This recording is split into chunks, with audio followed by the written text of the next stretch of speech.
running their tyres up.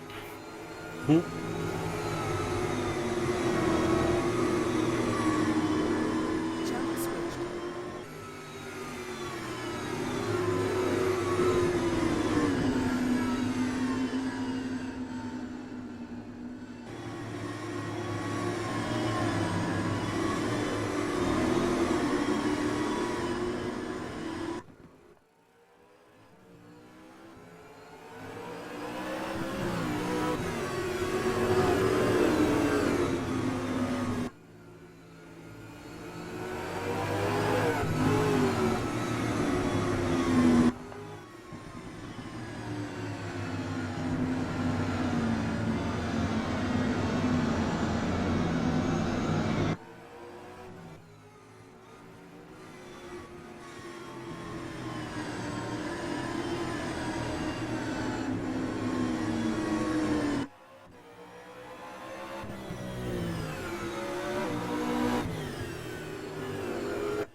User joined your channel.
Yeah, man.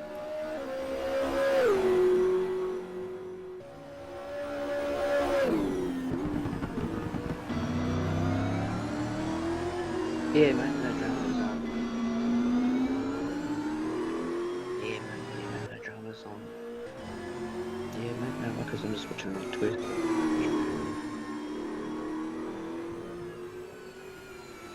Righto.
That's really lovely.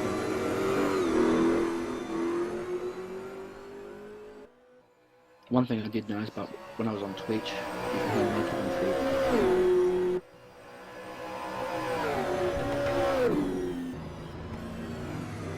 feed. Okay.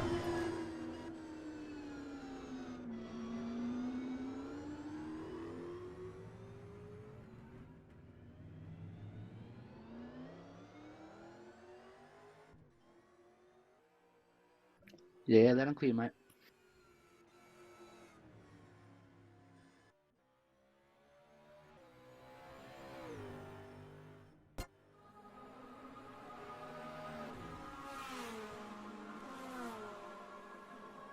One thing I have been noticing tonight already, Steve, is the battle up front between Rob and Gavin. It's Gavin's closing up very much through Sector 1, but Rob seems to be making a bit of ground away in Sectors 2 and 3.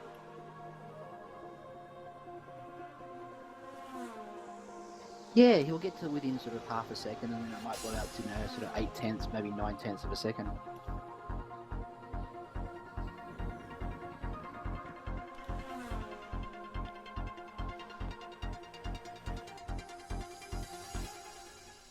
At the moment, we've actually got it down to 4/10 of a second, so the sector splits are quite close. You've got a 31-1 for Rob and a 31-6 for Gavin, so a bit slower this time round. Excellent. Yeah, tyre wear is probably taking effect by now, I would imagine. We're on lap are we on? We're on lap 14 of 36. This is the shorter sprint race format. Oh, and there's a move. Gavin Cox has just passed Rob Herbert coming into the top of Lucky Heights. That move, obviously Rob's obviously had a bit of a problem there from the looks of it. Don't see how that move could have happened otherwise, but Gavin Cox to the lead over Rob Herbert. He's already pulled out a 0.3 of a second gap, and he's gone straight for the pits, so that's a bit of a weird one there, Troy. Yeah, interesting call, because you have a look at the statistics here. You can see that the second sector there for Rob was at 37.5, and Gavin's down to a 36.3, so there's obviously a problem there somewhere. Yeah, so it looks like Rob's had a bit of a moment over the top, coming into the top of Lucky Heights, ran a bit wide, and Gavin, the consummate first he is, has just dived down the inside there and just shown Rob a clean pair of tail lights right all the way to the pits. Gavin's just making the first pit stop there, out of the lead group. Which allows Dan Stevens back up into second, but it's something like a 30-second gap already between the leading SRT Holden Commodore and the now second place Dan Stevens. Yeah, protecting the pit lane here is going to be the telling factor. You can get in and out quick enough, you can make some time up there. It just depends on the strategy they're going to run, because we do have to run the soft tyres here this weekend for a minimum of 15 laps, so timing is going to be crucial there when you run that soft tyre. Yeah, the soft tyres are a bit of a killer. They sort of lull you into a false sense of security for a few laps, and then when they go, they start to go very fast. These things are like a cliff. Once they go, it's just like going off the edge of the cliff. I did hear a lot of the drivers saying in the early chat this morning during practice that the track was like sandpaper. Yeah, the Phillip Island surface is very abrasive at the best of times. Not used as often as it should be, certainly for V8s anyhow, so different types of tyres, as we well know, require different things from the track, and the V8 tyres seem to get destroyed around here, especially the soft.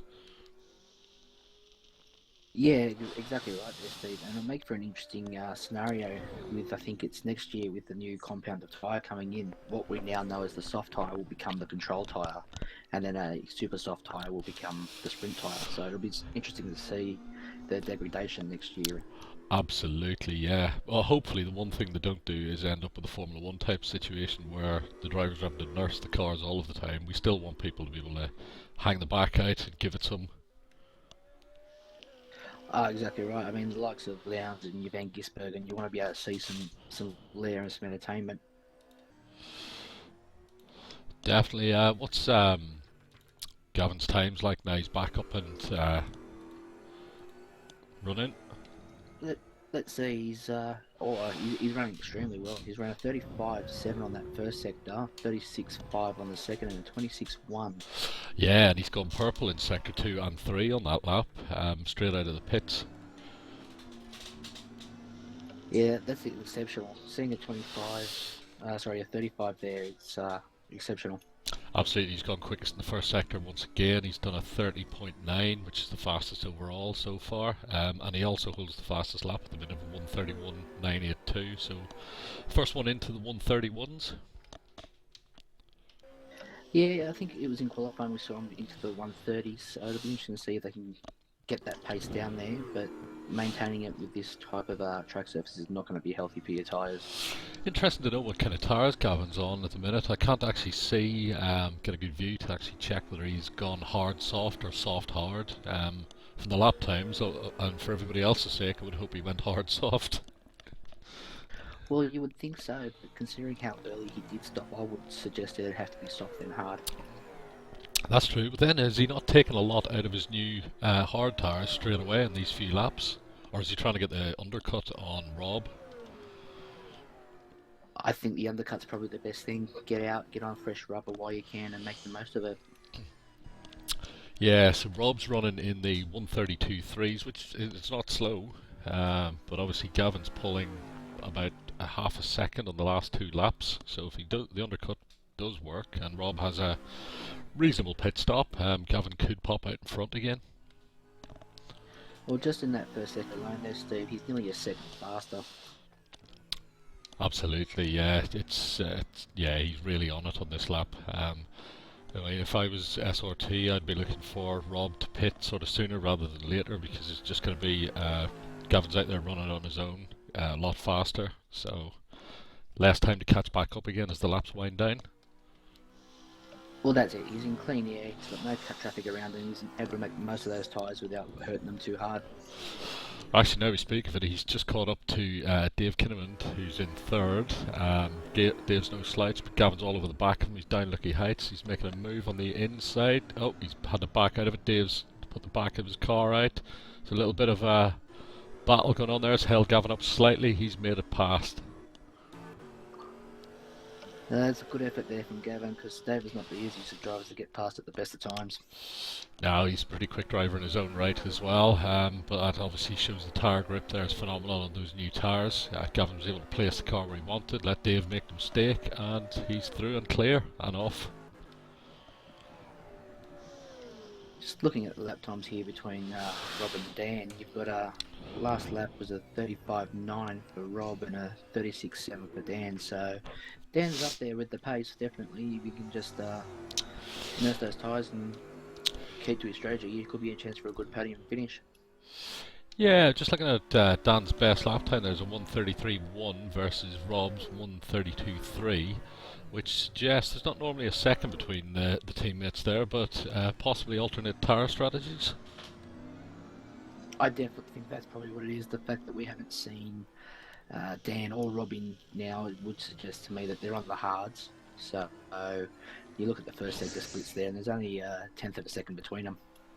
Absolutely, yeah. Gavin's now caught more traffic. I think that's Darren Goosey in 7th place. So he's got to make quick work of him to make sure that he keeps this advantage. He's right up the back and come up to Lucky Heights. He's doing the same moves he pulled on Dave, moves into the right. And looks like he's passing the GoPro car, which is turned in on him. Oh, that's a bit poor. The GoPro, I think that's the new livery for Dan Stevens. Oh, actually, yeah, sorry. Commentator's curse there. That's actually the 2nd place car of Dan Stevens, which is very right battling for the position. And he's made mincemeat out of him coming onto the straight there. He got so much better drive off that final corner down the inside, and he's already pulled about 6 car lengths down the straight. Look, that's the key to the final, is getting good drive out of that final turn onto the main straight before you head into the sweeper. It does look a bit strange that Gavin's pitted so early, to be fair. We're on lap 19 out of 36 at the moment. We've got Dave Kinnaman in the pits. Rob Herbert's showing no signs of pitting just yet, so This could be a titanic battle at the end. I reckon that Gavin's probably got the undercut by now, but Rob's obviously going to come out and run some fresher tyres for a lot of a shorter period so he can really work the car. Yeah, maybe, but we've got to ask the question: has the undercut been damaged now with that battle with Dan Stevens there for that couple of turns? Possibly, yeah. He's definitely lost a little bit on that one, but I think once he got past Dave, he made a couple of seconds back on Rob there. So he's now 37.6 seconds behind in third position. Well, looking at the times here, the last lap round for Rob was a 36.7, and it was a 35.4 for Gavin. So he hasn't been hurt too much by it. Yeah, that's absolutely true. Yeah, he's making good work of this. Definitely could make for a very interesting battle towards the tail end of this race, and just see who can hold on to their tyres the best. Absolutely. So I see we've got a 38-degree track and air temperature there. Is that going to have much of an effect on these tyres? Probably not so much an effect on the tyre, but it will bring a lot of the oil out of the track surface and not cause them to really grip up into the track too well. So they're going to slide a lot more, and then obviously your tyre deck goes right through the roof. Absolutely, yeah. A little bit of a challenge for the guys late in the race, the longer it goes on. Well, you don't want to be battling for too long with any lap traffic or battling for position, because you're only going to end up burning out your tyres and any chances you've got of making a decent pass later on the race. Yeah, just looking at the timing now, Gavin is now 32.2 seconds behind Rob. That's well within getting out in front of Rob after he's pitted, so it's a bit strange that SRT haven't decided to pit the leader. Looking at the way the lap times are falling now, I think Rob's actually pitted, because He's in time's pit. down to a 22. Yeah, he's in pit right now. Unfortunately, he's coming right behind Ian Hannon, so it looks like he's possibly lost a bit of time on pit entry as well. You can see that his in-lap was not that crash hot compared to Gavin's. Rob's run a 32.1 in the first, and Gavin, he's scorched it with a 30.9, so he's really on the pace. Here comes Gavin onto the pit straight at full speed. Rob's still in the pits, and he's taking the lead and then some. He's going to come out of here with probably a 10-second lead at minimum from the looks of it. Yeah, clearly a very, very poor move from SRT to leave the pit till late, and obviously the tyres have gone away on that car dramatically, and he just lost a lot of time. Yeah, as predicted, it's an 8.2 second lead that Gavin's holding at the moment. We'll have to see what the SRT tyre strategy is. Possibly they know something we don't, and Rob will get on it. But as I said, he's behind Ian Hannon, who looks like he's made a flasher pit stop as well and got out well ahead of Rob. Well, it could be a very, very interesting strategy. You could see Rob with some life left in his tyres to make a strong charge at Gavin at the end of the race. Well, he's already pulled 2/10 in the first sector back.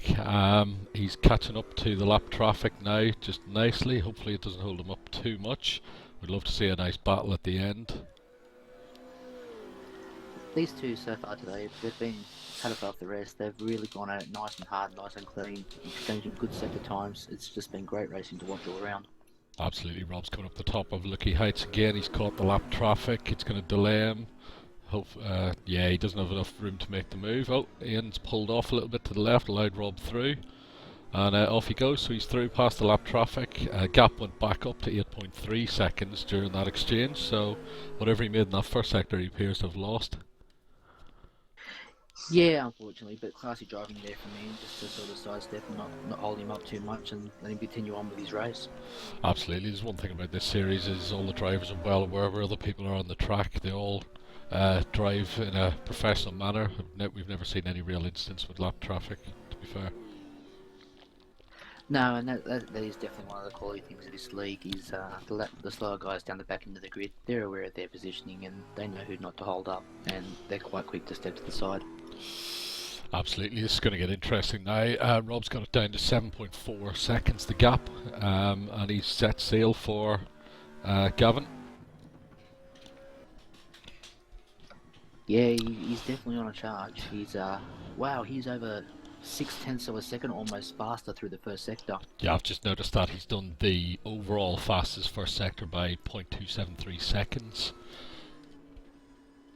Yeah, you can see he's gone purple there. You see Gavin went on the last, his best laps are 31.9, so he's about 2 seconds off the pace at the moment, whether that's tyre deg or he's just trying to save a bit just in case Rob's at him at the back end of the race. I reckon he's probably trying to save a little bit. It's interesting to see, this should be the fastest lap. Geez, 1.085 seconds faster in Sector 2 and Sector 1 overall. That's a scorching second sector. That is astonishing. Yeah, he's definitely coming from, he's down to 5.7 seconds already on this lap. This is a titanic battle coming our way.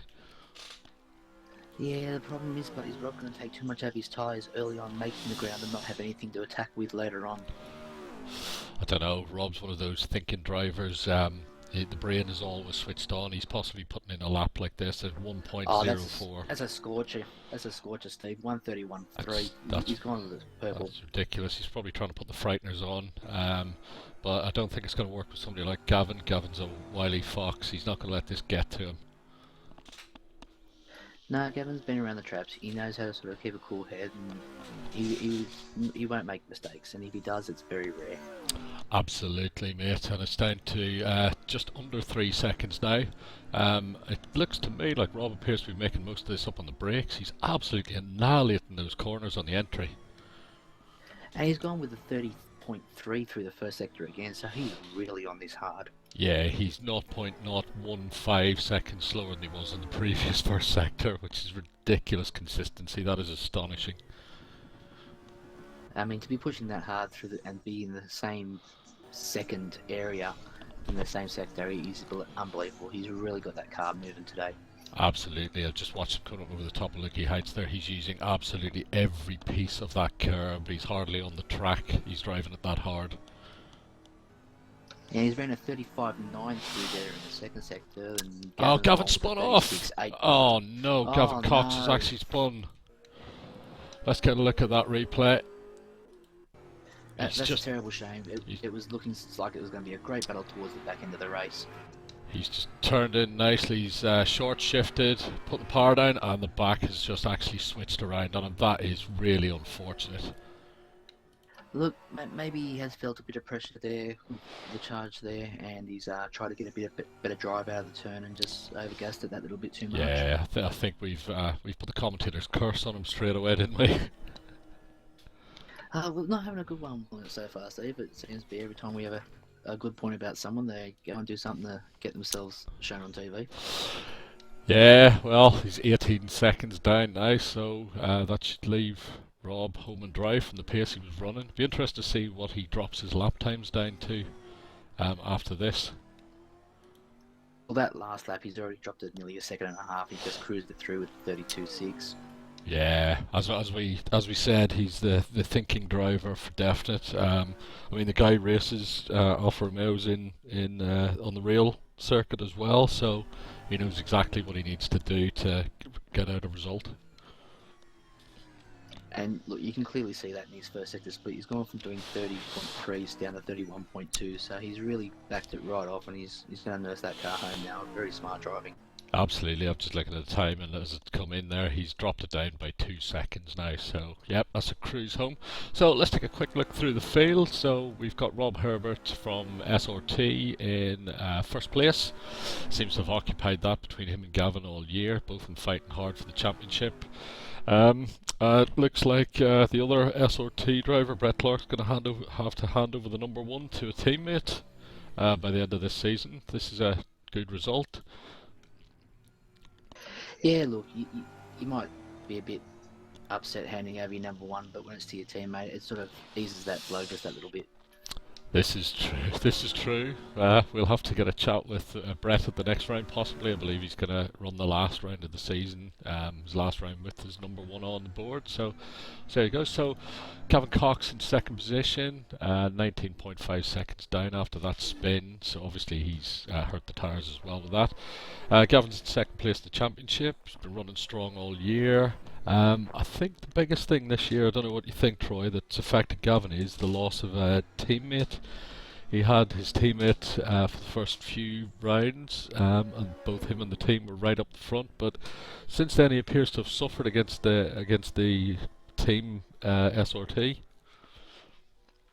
Look, always having a teammate on track with you is always an advantage because you've got someone to bounce set up ideas off different lines. And when you're flying solo, it sort of makes that work just that little bit harder to try and get yourself those extra couple of tenths that you need.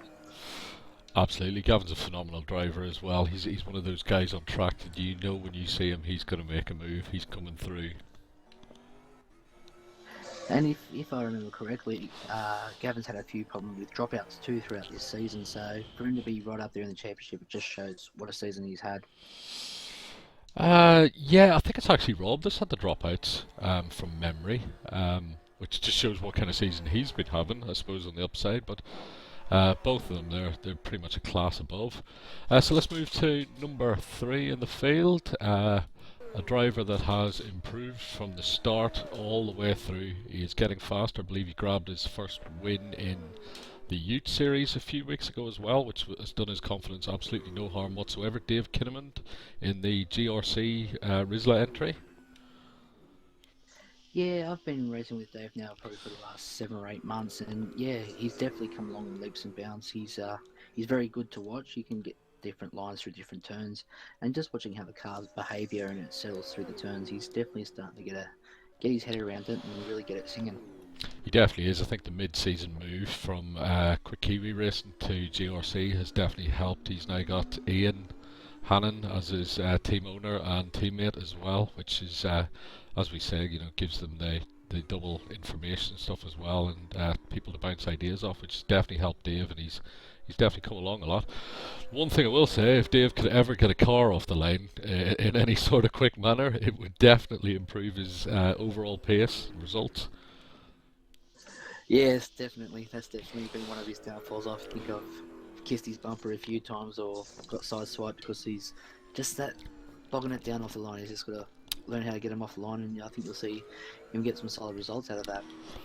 Absolutely, yeah. It's one of those rare skills that it just clicks at some point and you can then do it. But these V8s are so hard to get off the line, aren't they? They're just a big, heavy car, far too much power, very little rear tyre. As soon as you light that up off the grid, you're going nowhere.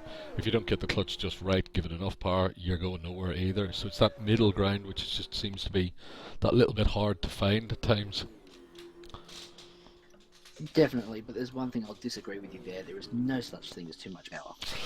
Well, you know what I mean. Relatively speaking, for the size and the weight of the car, they've got a ton of power, which obviously confuses most other people who aren't Australian or Kiwi. Yeah, you're looking at about 620, 650 brake horsepower. These are 5-litre V8s, and that's pretty pokey because if you look at your street standard Commodore these days, they're punching out about 300, 350. So multiply it by 2 and take half the weight away, and that's what you got for a supercar. Absolutely. Moving on to the 4th position driver, Dan Stevens in the GoPro SRT Holden Commodore. Bit of a shock. Dan's down in 4th, to be honest. He's been right up there all year, clipping the heels of Rob and Gavin. He seems to have lost a little bit in this race in particular. Yeah, Dan's had a few issues over the last couple of events. I think Bukakoe, he struck a wall and had a few issues with cars and just parked it for race 1. But yeah, look, you do expect to see Dan right at the top end, the pointy end, and mixing it with everyone, especially with that first sector he's just posted at 30.8. So obviously, just things aren't going right. Yeah, though that 30.8 is just 0.25 off, I think, his best first sector. So he's thereabouts. It's more consistency, and yeah, as we know, there's been a few incidents in the last few rounds which have affected, but then that's down to qualifying, isn't it? You don't want to be down in the midfield. You need to be up the pointy end to ensure you don't get caught up in anything. Oh, well, that's exactly right. And I mean, you look at the Win Cup scenario in Triple Eight, they're getting themselves down the back end of the main game on the real track here, and their race results are suffering, and it's no different in the sim racing world. Absolutely. I remember the Gold Coast in particular. Dan got bit of a poor qualifying. He got caught down the back, and it took him the whole race to actually get round people. And that one was open for a very good result. Ian Hannon finished second, and I think Ian started just in front of Dan on that round. So, yeah, we need to get up the front a little bit more to get the clear track and get the pace out there. He's clearly got the pace. I mean, he is the reigning V8 Youth champion, the reigning Masters Series champion. So I think he's only the second driver after Brett Clark to hold 2 titles at once. Yeah, he's definitely got the talent, the ability there, and as he's saying about the Gold Coast, I was in that race and I had a good battle for about 4 or 5 laps between me, Ian, and Dan. And I tell you what, it was some of the best racing I've ever seen. There was brilliant moves here and there, and everyone gave each other plenty of room, and there was just gentleman racing all round. Absolutely, that's what we like to see. And then moving down to one of the stalwarts of the series, Ian Hannon, team boss of GRC in the number 7 Rizla Holden. Ian's had pretty much a solid season. That second place at the Gold Coast is his highlight. I think earlier in the year he won a Clio race as well, which was his first win overall. So Ian's been improving steadily over the last 2 years, and with the addition of Dave as his teammate, he's definitely starting to show some consistent pace. Oh, most definitely. Ian's come along in leaps and bounds in the last 12 months since I've joined the championship. But me and him used to have quite a good battle every race, and it just seems to be over the last couple of meetings, he just seems to have that 2/10, half a second on me, and it's really hard to get it back. But he's doing a solid job in that car. Absolutely, yeah. I've had quite a few battles with Ian over the years. He's one of the most professional and solid, clean drivers I've ever seen anywhere. It's amazing his ability to understand the peripheral and where the other cars are and stuff, and still get a move on or defend. I've never seen a dodgy, questionable move or anything from this guy. He's just one of those absolutely stunning drivers that can just do what he needs to do. And if he ever got a little bit more pace, man, this guy would be tough to beat. Oh, definitely, and just on his peripheral vision. It was back actually at the Gold Coast. I put a move on him into turn 4, I think it was, and it was a very late dive, and no pump, no touching, no nothing. He just left me enough room to put the car down there, and away it went. So he really does know the width of his car. Absolutely, yeah. I've been there before where he's just left me enough room to go and crash all on my own. He's definitely good at doing that. He'll lull you into that false sense of security, and you think, I'll move there, and next thing you know, you're in the wall and he's waving bye-bye. That's the one. I remember turn 1 at Calder Park last season, I think it was. I came steaming down the straight, good exit off the final corner, right up the wing of the car, all the way down to the first corner. There was no sign of Ian braking, so I thought I'm good here. I moved out, and I ended up almost on the Thunderdome, and Ian just took the first corner and off he went.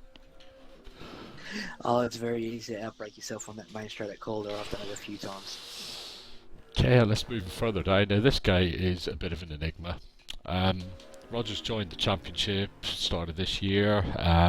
Didn't show much flash pace at the start, which is fair enough. These cars are so difficult, as you well know, to get any sort of time out of when you're not used to them. And he's just progressed all season up until, I believe it was 2 rounds ago. I think he was up in the top 3, and he was laying down laps that were just absolutely phenomenal. And here today we found him down in 7th, struggling, with no obvious incidents or anything. So I'm not quite sure what's going on, but when he's got it, he definitely does have the pace. Oh, definitely. I mean, if you have a look at the GTCC and the Masters, he's up there. He's up there with the fast guys. Whether it's a setup issue or a drivability issue, it's hard to say. But once he can get his head around the car and get it tuned and get it set up right in the car, and just realise he doesn't have to push the car all day, every day. Because watching today, he's had quite a few offs where he's outbraked himself. Just get himself into the rhythm, stick to a nice, comfortable pace. The wins will come. Yeah, just as you say there, he's just run slightly wide onto the grass. So yeah, he's just does seem to be having a bit of a setup problem. But tell you what, Troy, this is one of these guys that, with a teammate, will benefit enormously. He's got the raw pace. He's shown it several times. It's the consistency, and that comes with the other car as well, doesn't it? Oh, definitely, definitely, because you're inside the car, you don't see the car's behaviour, whereas someone from the outside can see, okay, it might be understeering through turn 3, or it's a little taily out of 5, and he can tell you this. You might not be feeling it, but he can see it, and then you just make that tweak, and all of a sudden, there's 2-3 tenths off your time. Absolutely, yeah. Last season, when Brett and myself were teammates, we used to work pretty hard the few nights before the race. Just checking each other's drive and seeing where we thought we could do a bit better, working on that corner, see, what setup changes we could make, try and balance the car a little bit better. But yeah, it's that communication with the team. It's just, I can't understate it enough that it's something that gives you that extra few tenths and gives you that extra confidence as well. Oh, most definitely. And in saying that, I did a bit of a stint with Brett there at Simmons Plains in the middle of this year, and he actually helped me shave 2 seconds off my lap time around Simmons Plains. I got it down to a 52 or a 51 around there. So it just shows what that extra set of eyes can do for you as a driver and as a setup guy. Absolutely, yeah. It gives you that confidence, doesn't it? And it shows that where you're going wrong, and where it's obvious to somebody who's as fast as the likes of Brett. They just give you that little bit extra confidence in it and kick up the bum at the same time to, you can actually stand on it that bit later. You can get on the power a little bit earlier. Don't turn in so soon and all the rest of it, but you get there. And that's it. It's just those little things. And just watching Roger on these last few sectors here, last few turns over through Lukey Heights and all that, he's just not quite at the apex. He's just running that car a little bit wide. It just seems to be struggling to find the limit of the car without going over it. Yeah, you're absolutely right. And the funny thing is there, as we've been talking about him, he's catching back up to Ian Hannon, so could be a little bit of a battle coming on here. So let's move down to our final driver, good old Darren Goosey in the number 8 Commodore. Darren's had a solid season. He's always on the track. He's always getting out the times and stuff. Very clean, good driver. Not a lot else we can say really there. Now, hang on. You say he's always on the track, but I'm thinking he holds the record for the most stop-go penalties in a race. Yes, the Darren won't thank us for bringing that one up, but yeah, the Simmons Plains. I think he's got a special relationship with the stewards there. He seems to get a speeding penalty on the way in and the way out, and then when he returns to do the drive-through penalty, he gets another one on the way in and the way out. I think he's on a first-name basis, and they just nod and say, "We'll see you about 7 times today, shall we?" I think so, yeah, something like that. I believe he thinks they work for the Ford Motor Company, to be honest, from the last I heard. Look, we all know those Ford people like to have a bit of a whinge and a cry about a Commodore, so I wouldn't be surprised. Absolutely, mate. So let's move back up front and see how our race leader's getting on. He's got a phenomenal 45-second lead. That's 45-second lead over Gavin in second. That is ridiculous. And in fact, I'm just switching back to Gavin now. David Kinnaman is right up the rear wing of that DeWalt Ford, with Dan Stevens coming down the top of Lukey Heights about another second back. So this is going to break loose in about a lap's time. And that's the thing. Once two guys start to battle out, the lap times drop away, and then the guy behind them can see that little glimmer of hope at the end of the tunnel, and he pushes that little bit harder. Next thing you know, there's a three-way battle, and it could all end in tears, or it could all end in happiness. Absolutely. I think Gavin must have damaged the tyres with that spin. Kinnaman is all over the back of that Ford coming down the main straight. He's looking for moving to turn 1. He can't make it stick, but he's run himself a little bit wide, trying to get a better exit out of the second turn. Positioning the car, going over the hill, moving it to the left. Gavin takes the apex. Dave is right up the back still and looking for somewhere to go. Let's see if he can do it on the way down into the hairpin. He's lost a little bit on exit there. Yeah, Dave's just got to be careful here not to get too anxious and try to make a move where there's not one there and overdrive the car and turn those tyres on the exit and burn the tyres up. This is one thing I would say, if I've got a slight criticism of Dave, is he gets a little bit over anxious at times when he's in the position. A little bit of a back off, think about it and go for it, and you're more likely to make it. Right now he's back up the rear wing of that Ford, and the Ford is waggling the tail all over the place on corner exit. You can tell the rear tyres on that car are really hurting, so that spin has clearly done some damage to those tyres. Yeah, I think Dave's lost a bit of time there he ran in a little bit hard on the hairpin, where he'd have been better maybe backing off, chasing him through the little bit of the right-left, coming up to Lucky Heights, got right on the back of him, coming over Lucky Heights. He might have had a chance down into the right turn at the bottom of the hay shed. Yeah, there definitely is a place there that you can make a pass, but you've got to be decisive in it. It's not a half-hearted one. You've got to make up your mind early that that's where you're going to make the pass. Otherwise, it's not going to work. Yeah, just switch back to Dan Stevens there, who was closing in at an enormous rate of knots. He appears to have dropped about 6 seconds on that lap. He's done a 137.8 for Dave's 134.6 and Gavin's 134.5. And bizarrely, our race leader is in the 132.4s on the same lap. That is just phenomenal. That is insane speed. He's doing a 30.6 in the first sector and a 35 in the second. He's clearly right on his game here today, Rob, and he's going to be a clear-cut winner. I believe that's what you call playing with the opposition, hey? Here, kitty kitty. Pretty much a cat and mouse, or it could be the Brock effect or the Vettel effect even, where you come out on the last lap of the race and just blitz the field and show, yeah, that's the fastest car around. Okay, the race is finished. Rob has taken the win. Gavin is trying to hold on to second desperately. Dave is coming close. He's lost time again out of the exit of that corner. Comes to Lucky Heights. He's got a lot of ground to make up. He's going to try and make a move down to the right-hander. Gavin covers the right. Dave's right up the back again now. No, he can't make a move. He's going to go in, take a wide entrance. And he's still up the look back. at getting drive off that final turn. He's got good drive now, Dave has. Let's see what he does down the straight. Nope, he's lost a little bit again coming on. Yeah, Gavin knows exactly where to put this car. Yeah, beautiful driving there. And unfortunately, and that's the thing, Dave he just probably turned those tyres a little bit coming out of the final turn there and just lost a bit of drive. There we go, he's finished right under the wing of that Ford. I tell you what, we said we'd been for a sensational finish. We thought it'd be the top two cars, but to have it down there for the battle for the podium just makes it great racing anyway.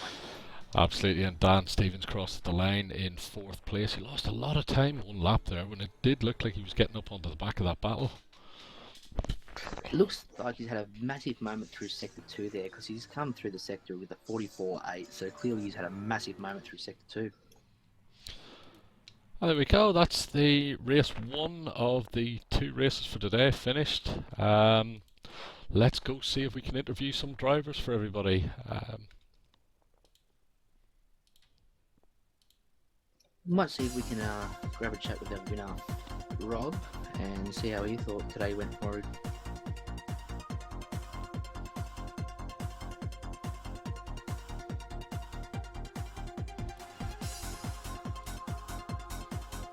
User was moved to your channel.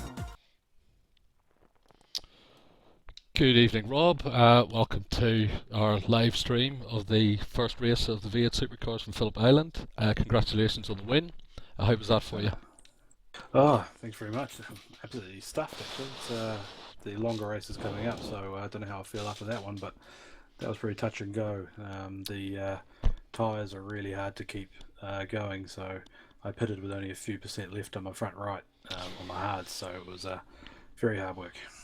Excellent. Yeah, we were just we were wondering there on the feed. Gavin pitted really early, from what we could tell. What did you run? Soft hards or hard soft? Hard then soft. So I did the softs for the last 15 laps. So I think he did the opposite. That's yeah. Yeah, that's what we figured as well. And then you come out of the pits and you just absolutely blitzed it for 2 laps and pretty much put the frighteners on Gavin. And just in commentary we were discussing how there was no way you were going to scare Gavin, and then he was spun round. Yeah, I was surprised how quick the softs were. They actually wore a lot better than expected as well. I think they're actually almost on par with the hards, so I could make it interesting. Might have to change some things up for the second race. Excellent, good stuff. Well done, congratulations. Thank you. Might see if we can grab a chat with Gavin then now, I User was think. What are moved you out ready, of your Steve? channel. Yeah, mate, let's grab Gavin. User was moved to your channel. Hi Gavin, congratulations on second place in the race there. Bit unlucky there with the spin. What happened?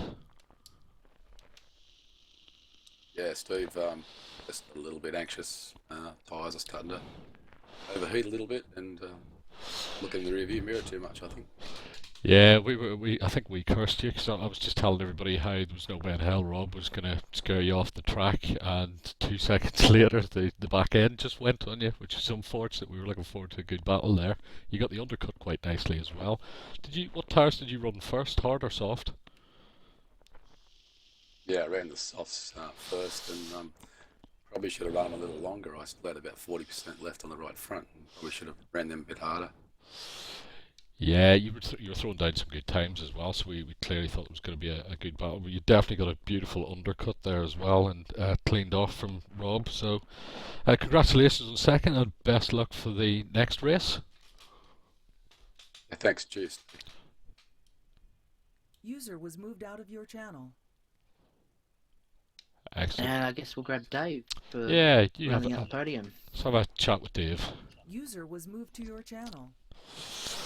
Good evening, Dave. I've been moved. Yeah, Hello. good evening, Dave. Welcome to the live feed. Congratulations on your third place finish there. It did look like it was going to be second at one point on the last 2 laps. How was that for you? Pretty exhilarating, mate. I was desperately trying to weigh up either, doing a move on Gav or making sure that I don't hit him and keep my reputation of wiping people out. Excellent.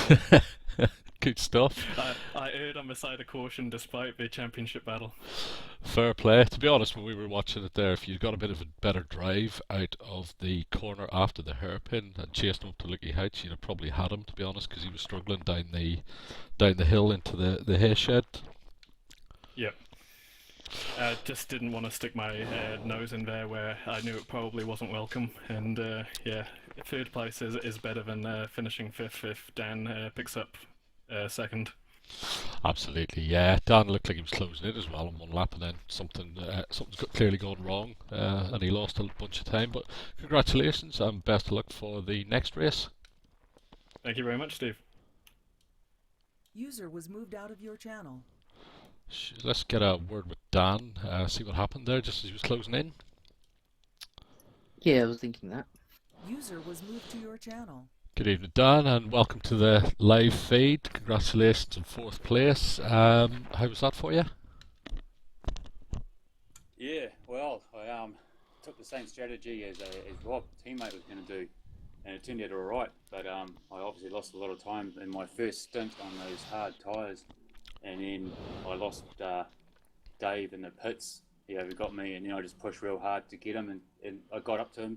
But by the time I got to him, mate, I only had 4% left on my right front tyre, and had to button off. That explains it then, yeah, because we watched David got right up the back of Gavin, and you were closing in at a rate of knots as well, and then on just one lap, I think you lost about 6 seconds or something, which was unfortunate, but good effort anyway. So again, what was that? I said good effort, and let's see if we can go one better in the next round, yeah. Yeah, well, we've got reverse grid this time, so I'm in front of the fast guys, so let's see what happens, eh? Excellent, mate. Congratulations. Speak to you soon, Dan. Cheers. Cheers, mate. Thank you. User was moved out of your channel.